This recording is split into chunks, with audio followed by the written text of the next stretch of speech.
चलो अब शांत हो जाओ। अब चैप्टर शुरू करने जा रहे हैं।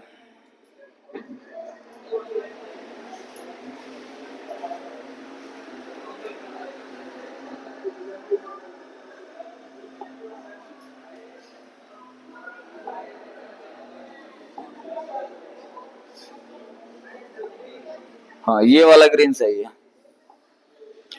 ये भी ग्रीन है, लेकिन ये वाला ग्रीन थोड़ा सा सही है। मस्त नहीं है, सही है। ठीक। ये क्या हो रहा है?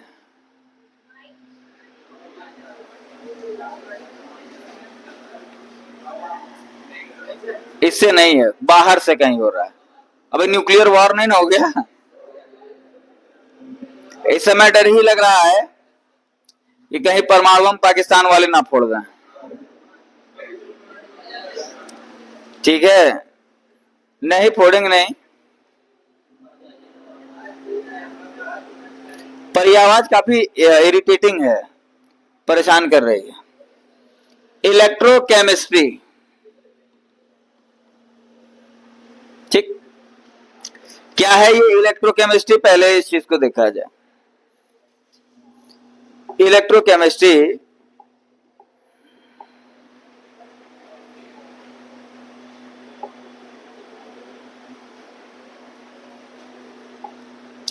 इस चैप्टर में पढ़ेंगे क्या, पहले देख लो।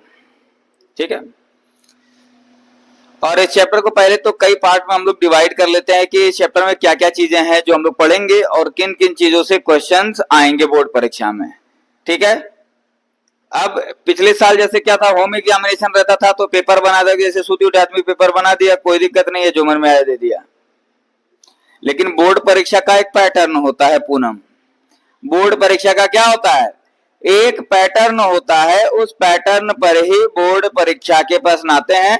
तो वो पैटर्न अगर हमें पता रहे, वो पैटर्न अगर हमको पता है तो हम उस क्वेश्चंस का प्रेडिक्शन कर सकते हैं कि हाँ ये क्वेश्चन बोर्ड परीक्षा में आ सकता है। अरे भाई, एक टॉपिक से फिक्स रहता है कि हाँ भैया यहां से क्वेश्चन आना ही आना है। कहा भाई, कहां बाहर देख रही हो? यहां देखो। तो सबसे पहले इस चैप्टर में क्या पढ़ना है उस चीज को देख लिया जाए, और उससे पहले देख लेते हैं इलेक्ट्रोकेमिस्ट्री है, इसका मतलब क्या हुआ। जैसे ये हमारा आया है इलेक्ट्रोवर्ड, यानी कि ये आया है इलेक्ट्रिसिटी से। किससे आया है? इलेक्ट्रिसिटी। नाम सुना है इलेक्ट्रिसिटी का? क्या होता है इलेक्ट्रिसिटी? मतलब विद्युत। ठीक है, बिजली। और केमिस्ट्री आया है हमारा केमिकल से, रसायन से। मतलब यहां पर इलेक्ट्रिसिटी और केमिकल के बीच, मतलब विद्युत और रसायन के बीच कुछ न कुछ संबंध बताने की कोशिश की गई है। कि जैसे एक इसके पहले क्लास 10th में तुम लोग पढ़े होंगे विद्युत धारा के चुंबकीय प्रभाव, इलेक्ट्रोमैग्नेटिज्म पढ़े होंगे। इलेक्ट्रोमैग्नेटिज्म का मतलब क्या है? विद्युत चुंबकत्व। मतलब इलेक्ट्रिसिटी की हेल्प से हम लोग चुंबकत्व क्या करते थे? जनरेट करते थे, और किसी चुंबक की हेल्प से, मैग्नेट की हेल्प से इलेक्ट्रिसिटी जनरेट करते थे। ठीक, बात समझ में आ रही कि नहीं? इलेक्ट्रोमैग्नेट बनाते थे कब?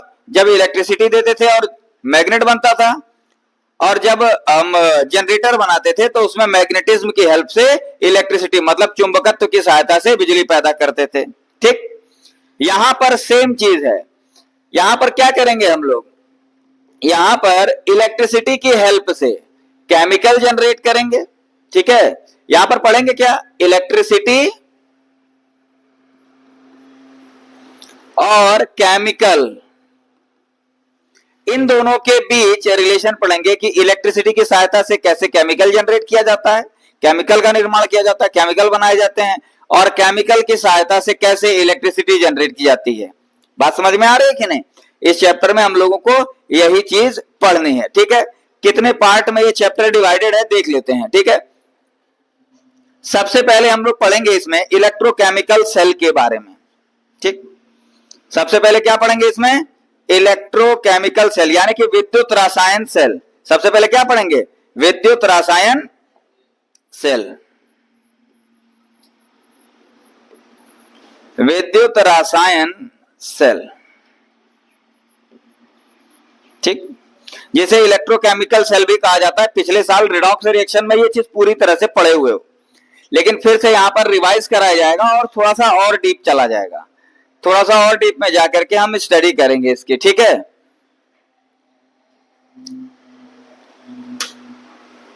ये वाला पंखा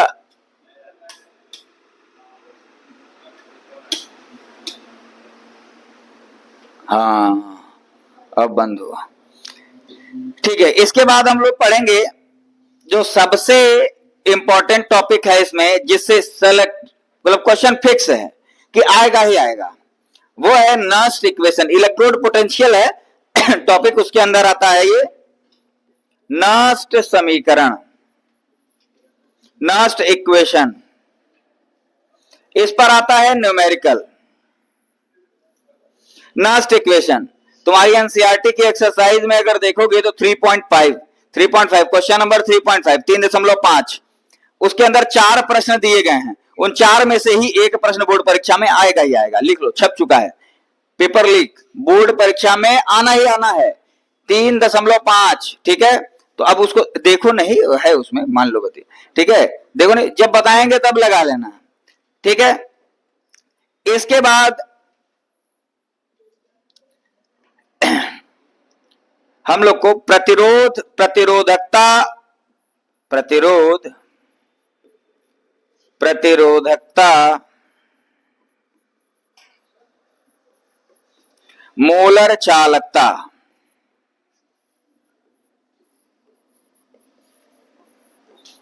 मोलर चालकता, ये सारी चीजें पढ़नी है। इसे 1 नंबर का प्रश्न है, फिक्स है, मोलर चालकता से आता ही आता है, ठीक है। मोलर चालकता से 1 नंबर का न्यूमेरिकल पोर्शन आएगा, 1 नंबर का न्यूमेरिकल आता है, ठीक है। इसके बाद का एक टॉपिक है हमारा, ठीक, विद्युत अपघटन। क्या है? विद्युत अपघटन या विद्युत अपघटनी सेल, विद्युत अपघटन या विद्युत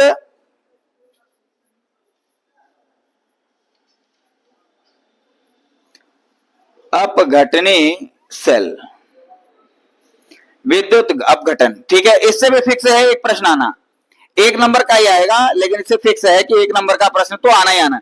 बाकी सब आ सकता है परीक्षा में, ठीक है, लेकिन इन सब टॉपिक से क्या है, फिक्स है। और उसके बाद इस चैप्टर का थियोरेटिकल पोर्शन है। थियोरेटिकल कहा, इसमें तो जगह नहीं बची, चलो कोई बात नहीं, यहां से तीर निकाल लेते हैं। बैटरीज, बैटरीज मतलब different type of batteries. Cells के बारे में पढ़ना है, कितने तरह की बैटरी पाई जाती है, कितने तरह के सेल होते हैं, ठीक है, उन सब के बारे में हम लोगों को पढ़ना है। इसमें थियोरेटिकल पोर्शन है, उसमें पढ़ेंगे इसमें कौन सा इलेक्ट्रोड होता है, कौन सा विद्युत अपघट्य होता है, और कैथोडिक एनोडिक अभिक्रिया, बस, इसके अलावा और कुछ नहीं जानेंगे। तो ये हमारा 5 टॉपिक है। इस 5 टॉपिक को हम लोग 10 दिन में क्लियर करते हैं, ठीक है। 10 दिन, ये मैक्सिमम हम लेकर के चल रहे हैं, 10 दिन से पहले भी खत्म हो सकता है। टाइम इसीलिए लगेगा क्योंकि बीच में नष्ट समीकरण और मूलर चालकता पे हम न्यूमेरिकल लगवाएंगे, तो 2 से 3 दिन तो इसी में मान करके चलो। अगर न्यूमेरिकल तुम लोग लगाए तब, नहीं लगा 1 दिन में ही हमको समझ में आ जाएगा कि सवाल आपको लगाना है कि नहीं लगाना है। जब आपको नहीं लगाना होगा तो हम नहीं लगवाएंगे। बात समझ में आ रही कि नहीं, ठीक। तो हम यहाँ पर पहले टॉपिक पर आ जाते हैं जो विद्युत रसायन सेल है, ठीक है। उसके पहले ध्यान से सुनो, उसके पहले देख लेते हैं कि सेल क्या होता है, ठीक है, सेल का मतलब क्या होता है, ठीक। सेल के बारे में क्या जानते हो? जब भी हम कहते हैं सेल, है शरीर वाला सेल नहीं, हाँ वही बैटरी वाला सेल, ठीक है। सेल के बारे में क्या जानते हो? सेल है क्या चीज? कभी सेल देखे हो?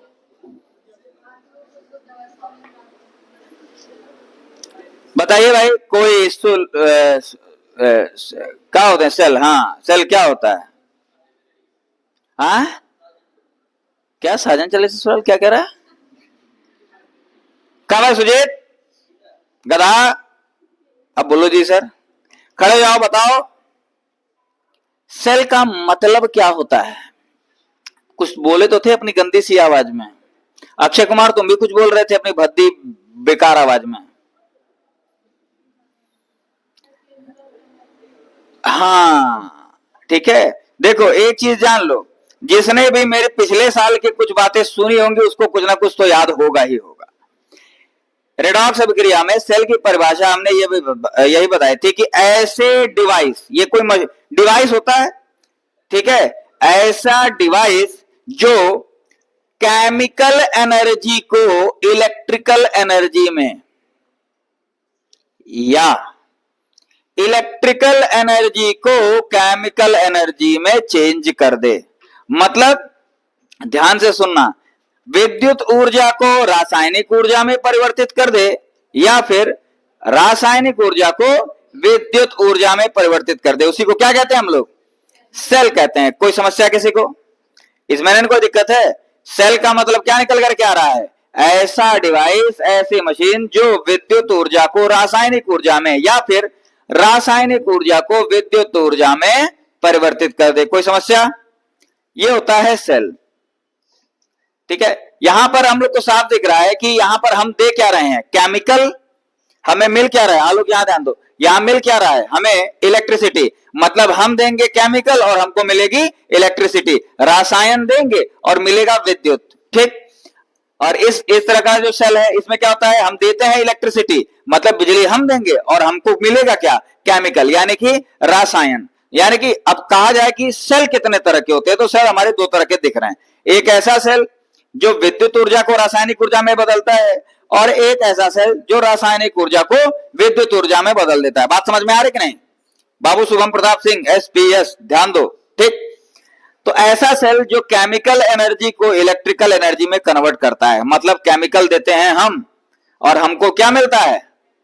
इलेक्ट्रिसिटी। बोला करो जोर से, कैमरा लगाया ना, इसमें आवाज भी है, ऐसा ना लगे कि हम एक्टिंग कर रहे हैं, तुम लोग की तरफ दिखा तो रहे नहीं है, ठीक है। तो बोला करो जोर से, चिल्ला के, ठीक है।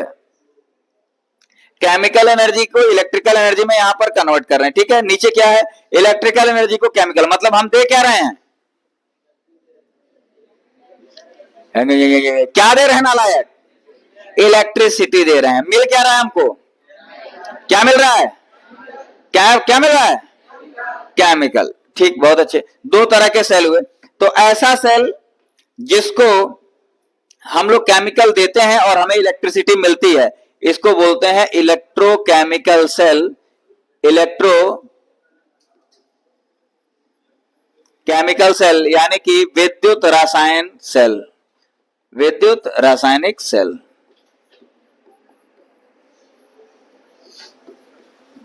ठीक। और ऐसा सेल जिसमें हम इलेक्ट्रिसिटी देते हैं, ठीक है, और हमको केमिकल मिलता है, इसको बोलते हैं इलेक्ट्रोलिटिक सेल। क्या बोलते हैं? इलेक्ट्रोलिटिक सेल, यानी कि विद्युत अपघटनी सेल।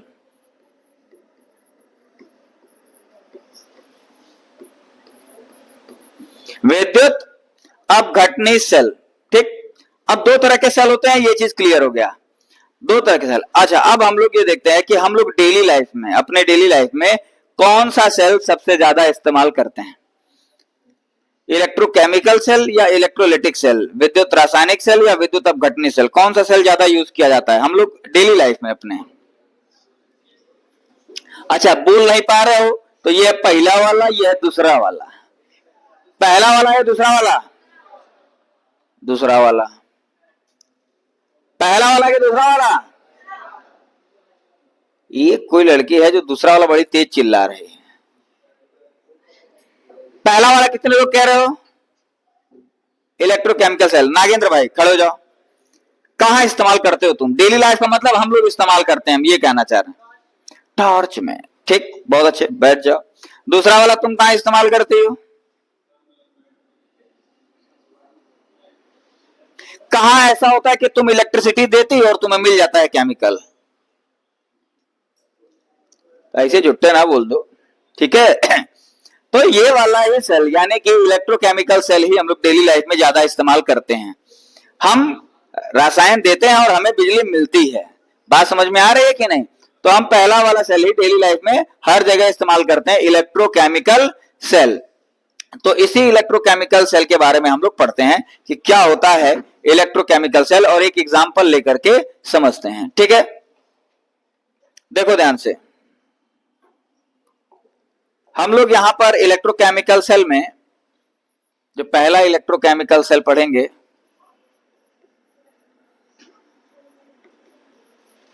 जब यहां पर डायग्राम बनाएंगे तो तुम लोग को याद आ जाएगा कि लास्ट ईयर ये चीज रेडॉक्स रिएक्शन में बताई गई थी। ठीक है,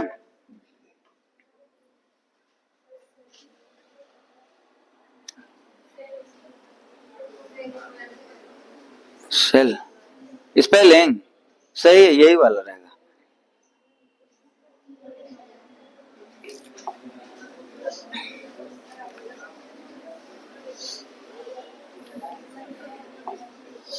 ठीक है, एक कंटेनर लिया जाता है, हम लोग पढ़ेंगे इलेक्ट्रोकेमिकल सेल में जिंक कॉपर सेल का एग्जांपल लेंगे। किसका एग्जांपल लेंगे?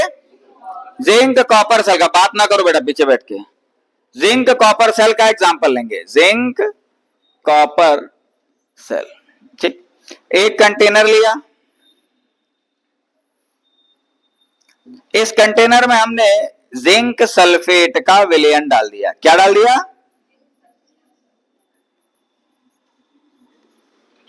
जिंक सल्फेट का विलयन ZnSO4।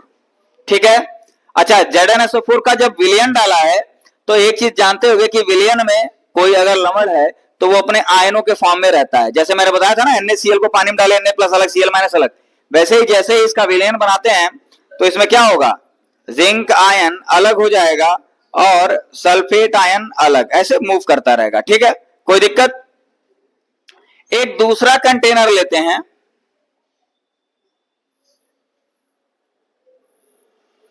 इसमें हम मिला देते हैं कॉपर सल्फेट का विलयन। क्या मिला देते हैं? कॉपर सल्फेट का विलयन। तो इसमें सीधी सी बात होगी कि कॉपर अलग रहेगा और सल्फेट आयन फ्रीली ऐसे मूव करेंगे। ठीक है, अब जिस मेटल की सॉल्ट का सॉल्यूशन है, मतलब जिस धातु के लवण का विलयन है यहां पर, मतलब यहां जिंक का विलयन है। ठीक, तो जिंक की एक रॉड लेंगे, जिंक की एक रॉड, पतली सी रॉड एक लेंगे और जिंक की रॉड को यहां पर इस विलयन में डाल देंगे। ये हो जाएगा जिंक रॉड, शुद्ध एकदम जिंक की एक रॉड लेकर के जिंक सल्फेट में डाल दिया गया। ठीक, यहां पर लेंगे कॉपर की एक रॉड,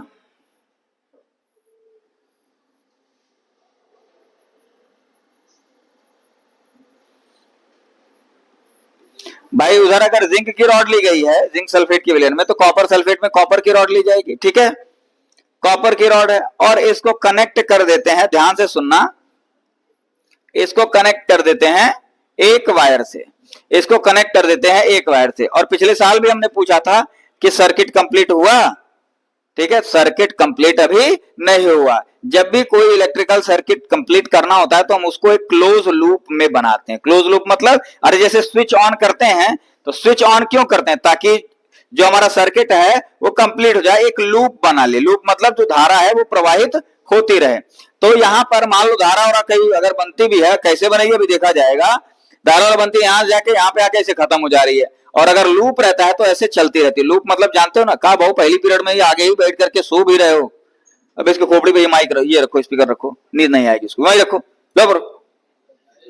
लो सो रहा है और इतना मस्त होकर के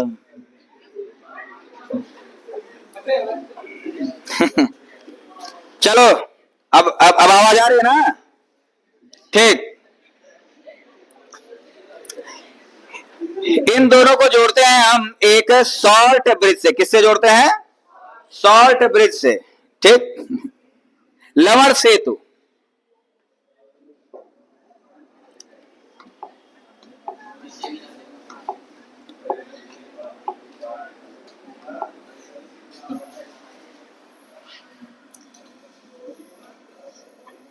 लवण सेतु होता क्या है असल में? लवण सेतु के बारे में हमने बताया था कि एक ये इन्वर्टेड यू मतलब उल्टा यू, उसके शेप का एक ट्यूब होता है जो नीचे से क्या होता है, ओपन होता है, यहां से पूरा क्या रहता है, खुला रहता है। और उस ट्यूब के अंदर क्या रहता है प्रियांजल? उस ट्यूब के अंदर भरा रहता है कोई भी इनर्ट सॉल्ट। इनर्ट सॉल्ट का मतलब हो गया ऐसा लवण जो किसी से अभिक्रिया नहीं करता है। जैसे KCl ले लिया और KNO3, मतलब ऐसा लवण लेंगे जो प्रबल अम्ल और प्रबल क्षार से मिलकर के बना है। ऐसा लवण जो प्रबल अम्ल और प्रबल क्षार से मिलकर के बना है, जो किसी से अभिक्रिया नहीं करता है, ठीक है। और इसको किस में मिला करके इसके अंदर ठूसा जाएगा? अगर अगर अगर अगर का पेस्ट बना लेंगे, ठीक है। अगर अगर सॉल्यूशन ये एक तरह का फैटी एसिड होता है, ठीक है। एक तरह ये पेस्ट सेमी लिक्विड फॉर्म में या सेमी सॉलिड फॉर्म में ये पाया जाता है। आप लोग इसको और ज्यादा बेहतर तरीके से जानते होंगे, बायो वाले हैं आप लोग, ठीक है। इसको अगर अगर सॉल्यूशन में मिला करके इसके अंदर ठूस दिया जाता है, ठीक है। इसका काम क्या है अभी हम लोग देखेंगे। अब यहां पर हमको हमारे सर्किट कंप्लीट लगती हुई नजर आ रही है कि हाई क्लोज लूप बन गया, ठीक। जिंक को कॉपर से कनेक्ट कर दिए हम लोग, जिंक सल्फेट के विलयन में डाल दिए, कॉपर यहां पर बन गया। अब एक बात बताओ, बताओगे? बताओ आदिदेव, एक बात बताओ। कोई बात नहीं बताओगे, चलो अच्छा ठीक है, हम पूछते हैं तब बताओ। जिंक और कॉपर में ज्यादा अभिक्रियाशील कौन है? एक साथ बोले सब, एकदम झिंगुर की तरह कर रहे हो। हो गया, जिंग जिंग जिंग ना करो, हमें समस्या है इससे। पहले लगा ना घंटे, हाँ 10 मिनट पहले लगा है, 8:30 पे लगते हैं घंटे। फिर से वही चीजें रिवाइज कर दी जा रही है। एक कंटेनर था, इस कंटेनर में जिंक सल्फेट का विलयन रखा था, जिसमें जिंक और सल्फेट, ठीक है, जिंक और ये सल्फेट, जिंक सल्फेट अपने आयन के फॉर्म में था, ठीक है। बात नहीं, इधर देखो, जिंक सल्फेट अपने आयन के फॉर्म में था और इस कंटेनर में कॉपर सल्फेट था, वो भी अपने आयन के रूप में ही था। बताया था हमने कल, कोई भी लवण होता है जब उसका विलयन बनाते हैं तो वो अपने आयंस में वियोजित हो जाता है, डिसोसिएट हो जाता है। समझ में बता रही है कि नहीं? ठीक, यहाँ पर जिंक रॉड रखे, यहाँ पर कॉपर रॉड रखे और सर्किट को पूरा करने के लिए क्या मिला दिया इसमें? ये सॉल्ट ब्रिज लगा दिया, लवण से तो इसको कहा जाता है सॉल्ट ब्रिज। इसके अंदर क्या था, ध्यान से सुनो। इसके अंदर हमने कोई इनर्ट सॉल्ट लिया था। इनर्ट सॉल्ट मतलब जो अक्रियाशील लवण होते हैं, मतलब किसी से भी अभिक्रिया नहीं करते हैं। और ऐसे लवण कैसे बनते हैं? ऐसे लवण जब प्रबल अम्ल और प्रबल क्षार को मिलाकर के कोई लवण बनाया जाता है तो उसको क्या बोलते हैं? उससे बने लवण को कहा जाता है इनर्ट सॉल्ट। समझ में आ रही बात की नहीं? ध्यान से सुनो। अगर हम लोग अम्ल को प्रबल ले लें, सुजीत भाई, क्षार को क्या ले लें? दुर्बल ले लें, तो जो लवण बन करके आएगा उस लवण के अंदर अम्ल का गुण आ जाएगा थोड़ा सा। बात समझ में आ रही कि नहीं? भाई लवण बनता कैसे है? सॉल्ट बनता कैसे है? एसिड और बेस को मिलाने से ही तो सॉल्ट बनता है। अम्ल और क्षार को मिलाने से ही ना सॉल्ट बनता है, लवण बनता है। तो अगर हम लोग अम्ल को बहुत स्ट्रांग ले लें, HCl ले लें, ठीक, और क्षार ले लें अमोनियम हाइड्रोक्साइड, वीक, थोड़ा सा दुर्बल, दोनों को मिला करके अमोनियम क्लोराइड अगर बना देंगे तो अमोनियम क्लोराइड के अंदर थोड़ा सा अम्लीय प्रवृत्ति आ जाती है, ठीक है। क्यों? क्योंकि वो ऐसे अम्ल से बना है जो बहुत प्रबल था। इसका ठीक उल्टा कर दिया जाए, अगर हम दुर्बल अम्ल ले लें और प्रबल क्षार ले लें तो लवण के अंदर किसके गुण आ जाएंगे? क्षार के गुण आ जाएंगे, सीधी सी बात है। इसीलिए प्रबल अम्ल और प्रबल क्षार दोनों लिया जाएगा तो दोनों के न्यूट्रलाइजेशन से, दोनों के उदासीनीकरण से श्री चंद्रराव बाबू जो लवण बनेगा वो ना तो अम्लीय होगा ना क्षारीय होगा, बहुत कम अभिक्रियाशील होगा, ठीक है। ऐसा ही कोई लवण लिया जाता है, उस लवण को मिला देते हैं अगर अगर के पेस्ट में, सेमी सॉलिड पेस्ट में। ये टूथपेस्ट जैसा पेस्ट होता है ना, उसी की तरह से होता है। कागज की लुगदी में भी बनाकर ठूस सकते हो तुम लोग। बात समझ आ रही है? किसी से अभिक्रिया ना करे। कागज लोग है ना, खूब उसके छोटे छोटे टुकड़े बना दो और इसका एक विलयन बना करके और एकदम पेस्ट की तरह बना करके इसमें ठूस दो तो भी वो काम करेगा। बात समझ आ रही ना? ठीक है, इसका काम क्या है अभी हम लोग पढ़ेंगे। तो ये जब पूरा का पूरा सेटअप ऐसे तैयार हो जाता है, सर्किट लगभग हमें पूरी नजर आती है, तब यहाँ पर शुरू होता है कि कौन ज्यादा अभिक्रियाशील है। तो जिंक और कॉपर में अभिक्रियाशील कौन है? जिंक, ठीक। और मैंने बताया है कि कोई भी चीज है अगर उसकी अभिक्रियाशीलता के बारे में पता करना हो तो जो भी उसका गुणधर्म है वो अगर बहुत अच्छे से दिखाता है, जो भी उसका गुणधर्म है वो बहुत अच्छे से दिखाता है तो उसी को कहा जाता है। अब जैसे कि बहुत तेज मछली, बहुत फास्ट मछली, कौन सी मछली होगी? जो बहुत तेज तैरती होगी, वो मछली का गुण तैरना है। मैं कह दूं बहुत फास्ट घोड़ा, तो कौन सा घोड़ा होगा? जो बहुत तेज तैरता होगा, जो बहुत तेज दौड़ता था, उसका वो गुण है। बहुत तेज विद्यार्थी कौन होगा? वो जो बहुत अच्छे नंबर पाता होगा, ठीक है। बहुत तेज खिलाड़ी जो बहुत अच्छा खेलता होगा, मतलब तेज या बहुत अभिक्रियाशील या उसका गुणधर्म बहुत, जो भी उसके अंदर प्रॉपर्टी है। अगर धातु के अंदर कौन सी प्रॉपर्टी होती है? धातु की अगर परिभाषा की बात की जाए तो धातु करते क्या है? इलेक्ट्रॉन त्यागते हैं। तो अत्यंत अभिक्रियाशील धातु का मतलब कौन सी धातु हो गई? ऐसी धातु जो बहुत अच्छे से इलेक्ट्रॉन त्याग दे। इलेक्ट्रॉन का त्यागना क्या कहलाता है? ऑक्सीकरण या अपचयन? ऑक्सीकरण कहलाता है। दूसरा जो होंगे अपचयन वाले जरूर होंगे, ठीक है। ऑक्सीकरण कहलाता है, मतलब वो धातु जो बहुत अच्छे से ऑक्सीकृत हो जाती है उसे बोलते हैं कि ये बहुत ज्यादा अभिक्रियाशील है। और यहाँ पर जिंक ज्यादा अभिक्रियाशील है, मतलब जिंक क्या होगी? बहुत अच्छे से ऑक्सीकृत हो जाएगी। तो होगा क्या? ध्यान से सुनो, यहाँ पर मैं छोटा सा लिख दे रहा हूं, ठीक है। इसमें दिख रहा है ना, यहाँ पर ये जो जिंक है, जिंक क्या होगा? ये जिंक तुरंत जिंक आयन में बदल करके 2 इलेक्ट्रॉन त्याग देगा। मतलब ये जो जिंक रॉड है, जैसे ही कनेक्शन हमारा पूरा होगा तो जिंक रॉड जिंक आयन में बदल करके 2 इलेक्ट्रॉन त्याग करके जिंक आयन में बदल जाएगा और जिंक आयन इस विलयन में आ जाएगा। और वो इलेक्ट्रॉन क्या होगा? वो इलेक्ट्रॉन यहां से चलेगा और यहां से होते हुए इधर की तरफ आएगा। अच्छा, यहां पर क्या हो रहा है? ध्यान से बात सुनना मेरी। इलेक्ट्रॉन, अरे भैया ये तार है, ये वायर है, ठीक है, धातु की तार है, ये कॉपर है, ये भी धातु है। इससे इलेक्ट्रॉन होता हुआ जब इस धातु पर आएगा तो यहाँ पर इस विलयन में है क्या? कॉपर आयन है कि नहीं? इस विलयन में कॉपर आयन, यहाँ रॉड से मतलब नहीं है, यहाँ विलयन में कॉपर आयन है। और ये कॉपर आयन ये 2 इलेक्ट्रॉन ग्रहण करके क्या बना लेगा? कॉपर धातु बना लेगा। क्या बना लेगा?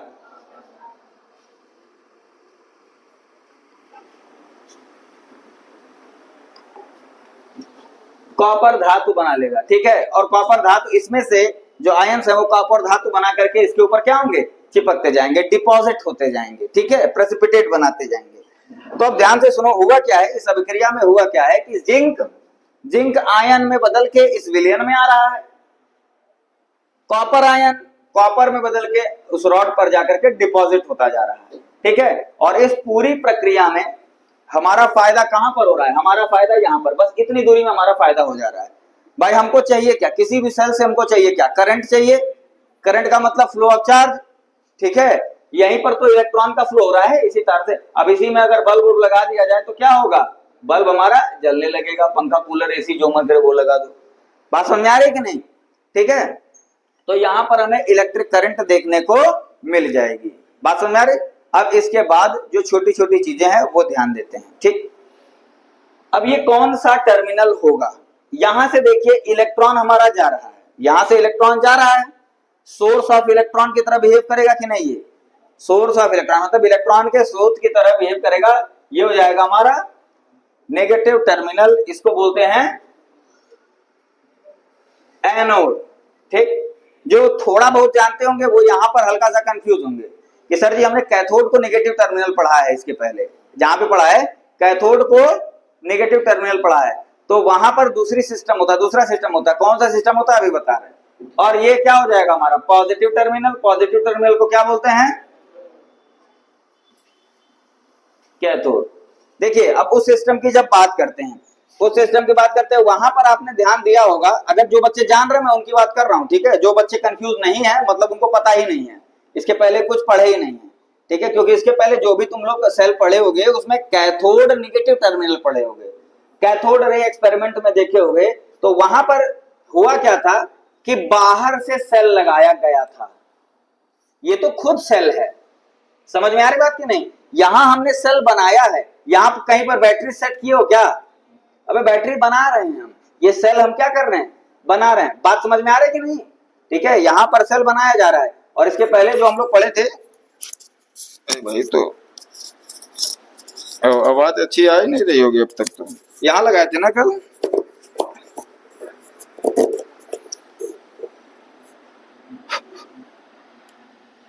इसमें आ रही है ना?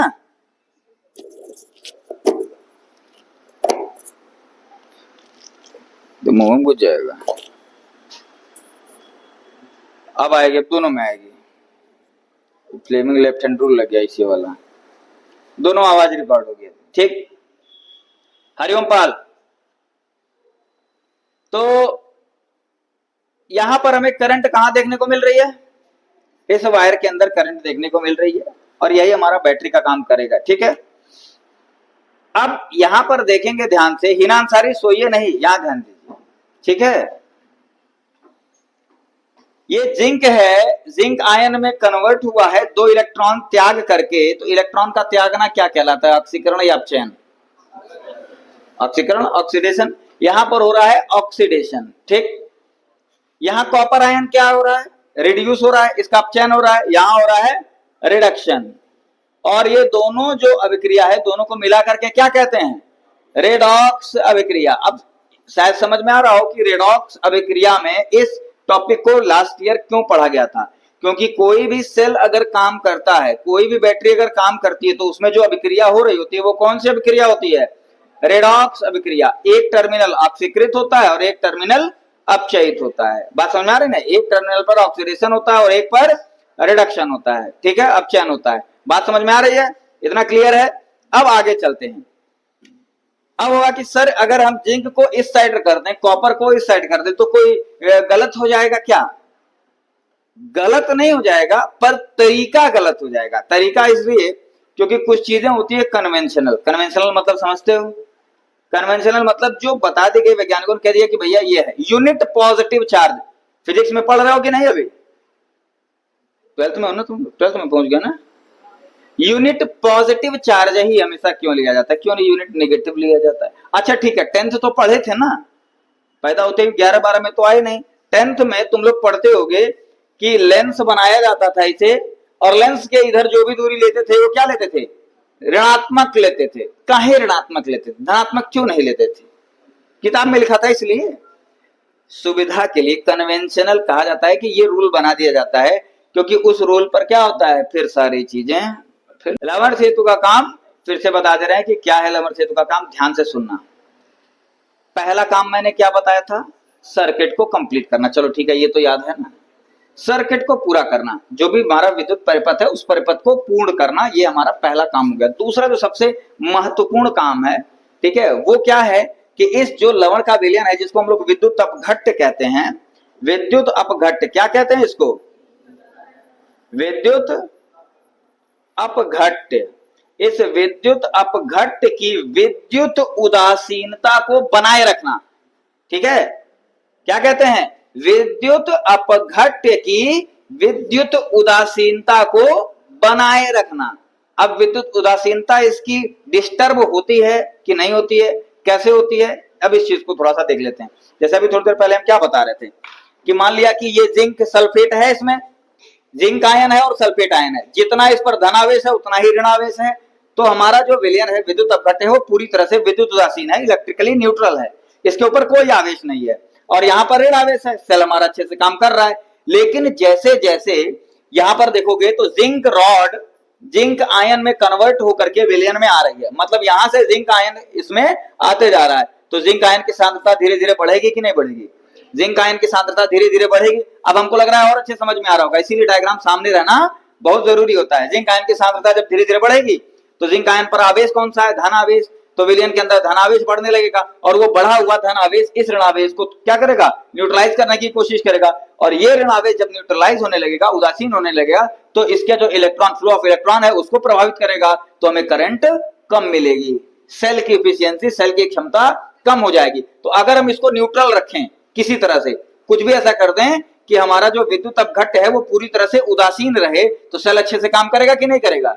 लेकिन जैसे जैसे सेल काम करना शुरू करता है, इसकी उदासीनता कम होने लगती है। ध्यान से सुनो, जैसे इसके अंदर धनावेश बढ़ेगा, ये इस लवण सेतु, मैंने बताया था ये नहीं नीचे से खुला होता है, इस लवण सेतु से पोटेशियम क्लोराइड है, पोटेशियम क्लोराइड का मतलब K+ और Cl-, ठीक है, पेस्ट के फॉर्म में रहता है ना, सेमी सॉलिड पेस्ट, मतलब वो सॉलिड स्टेट में नहीं रहता, रहता है लिक्विड स्टेट में। इसके अंदर से क्लोराइड आयन पर कौन सा आवेश है? ऋण आवेश है, इसके अंदर आने लगेगा, ठीक है, और वो बढ़े हुए धन आवेश को उदासीन करने का काम करेगा। सेम चीज यहां पर होगी। यहां पर अगर देखोगे तो जब सेल हमारा काम नहीं कर रहा है, तो कॉपर और सल्फेट दोनों क्या है? बराबर है। जितना कॉपर है उतना सल्फेट है। जब कॉपर और सल्फेट दोनों बराबर है तो हमारा विलयन क्या होगा, विद्युत उदासीन होगा पूरी तरह से। लेकिन धीरे धीरे अगर ध्यान देंगे तो जो कॉपर आयन है वो क्या हो रहा है, इसके ऊपर डिपॉजिट होता जा रहा है, मतलब विलयन से कॉपर आयन हमारा धीरे धीरे कम होता जा रहा है। जब कॉपर आयन कम होगा तो उसके अगर कंपैरिजन किया जाएगा सल्फेट से, तो सल्फेट आयन की सांद्रता बढ़ रही है कि नहीं बढ़ रही है।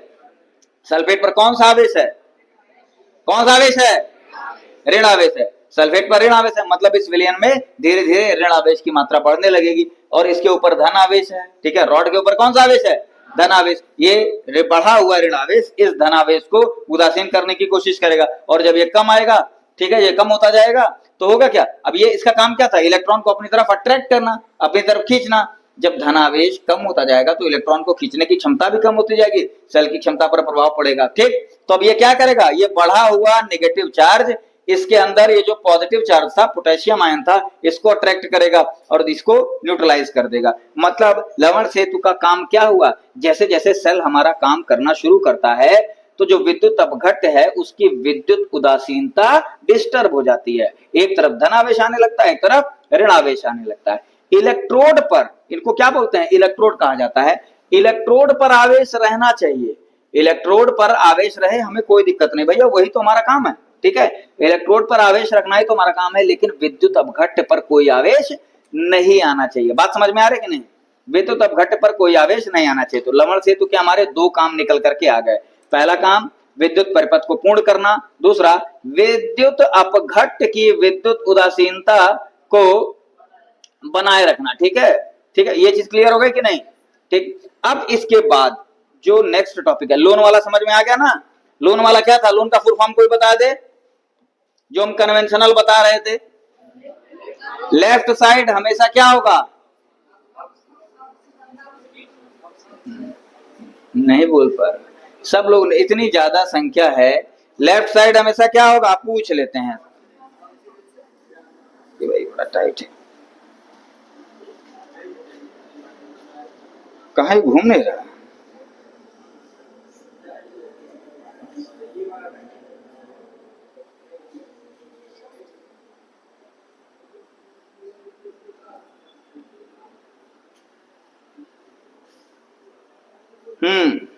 बताओ भाई, लेफ्ट साइड क्या होगा, अब कहाँ आवाज निकलने लगी, लेफ्ट साइड क्या होगा, अच्छा, लेफ्ट साइड का टर्मिनल क्या कहलाएगा, एनोड या कैथोड, ठीक, उस पर आवेश कौन सा होगा, नेगेटिव या पॉजिटिव, ठीक है। अब याद ये रहना चाहिए, ठीक है, लेफ्ट साइड हमेशा ऑक्सीडेशन होगा। अच्छा, अब यहां पर अगर हम कम अभिक्रियाशील कोई धातु ले लें, जिंक के साथ हम कॉपर लिए हैं, कॉपर कम अभिक्रियाशील है, कॉपर से भी कम कोई अभिक्रियाशील धातु अगर ले ली जाए, कॉपर से कम अभिक्रियाशील धातु का कोई नाम बताओ प्रतिभा, कॉपर से भी कम जो अभिक्रियाशील हो कोई,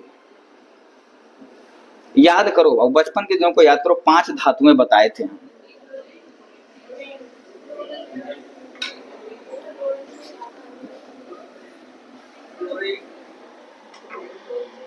copper, silver, gold, platinum, mercury, ठीक है, हाँ सिल्वर, ठीक, अब आई बुद्धि, copper, silver, gold, platinum, mercury, हमने 5 धातुएं बताई थी जो बहुत कम अभिक्रियाशील होती हैं, ठीक है, कॉपर, सिल्वर, गोल्ड, प्लैटिनम और मरकरी, ठीक। तो अगर हम कॉपर के साथ सिल्वर ले लेंगे तो सिल्वर कम अभिक्रियाशील है, कॉपर को उससे, तब हमें कहां रखना पड़ेगा, लेफ्ट साइड रखना पड़ेगा, कदमों कॉपर को किधर रखना पड़ेगा, लेफ्ट साइड रखना पड़ेगा। सिल्वर जो भी कम अभिक्रियाशील होगा, ध्यान से सुनना, जो भी कम अभिक्रियाशील होगा उसको राइट हैंड साइड में रखेंगे, राइट साइड में रखेंगे, और जो भी ज्यादा अभिक्रियाशील होगा उसको किधर रखेंगे, लेफ्ट हैंड साइड में रखेंगे। बात समझ में आ रही कि नहीं। अब इसके बाद हम लोग को पढ़ना है इलेक्ट्रोड पोटेंशियल और नास्ट समीकरण, ठीक है, ये टॉपिक हम लोग को क्लियर करना है, अब कल क्लियर करेंगे, लाइट अगर रही तो।